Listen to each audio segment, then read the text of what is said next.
राजू शेट्टी यांनी आयपीएस सुपेकरांवर गंभीर आरोप केलाय। दिवाळी फराळ म्हणून सुपेकरांनी कैद्यांना 1200 रुपये किलोची काजू कतली खायला घातली असं शेट्टींनी म्हटलंय। दिवाळीत जवळपास 5 कोटी रुपयांची फराळ खरेदी त्यांनी केली असा आरोप राजू शेट्टींचा आहे। राजू शेट्टी यांनी केलेला हा सुपेकरांवर आरोप आणि त्यानंतर सुपेकरांच्या अडचणी आता आणखी वाढल्यात। दरपत्रक हल्दीरामप्रमाणे मात्र खरेदी लोकल मार्केटमधून त्यांनी केली। हल्दीराम आणि लोकल मार्केटच्या दरामध्ये साधारणतः 40 ते 60% तफावत आहे। राजू शेट्टींचा हा आयपीएस अधिकारी सुपेकर यांच्यावर गंभीर आरोप आहे। 5 कोटी रुपयांची मिठाई त्यांनी खरेदी केली आणि 1200 रुपये किलोची काजू कतली होती, मात्र तसं काही झालेलं नाही असा देखील त्यांचा आरोप आहे। या सगळ्या संदर्भातली ग्राफिक्सच्या माध्यमातून आपण आरोप पाहूयात त्यांचे।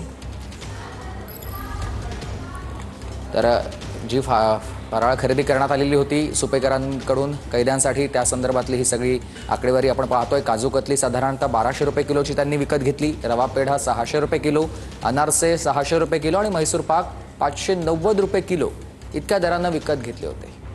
5 कोटी रुपयांचा हा सगळा फराळ कैद्यांसाठी खरेदी करण्यात आलेला होता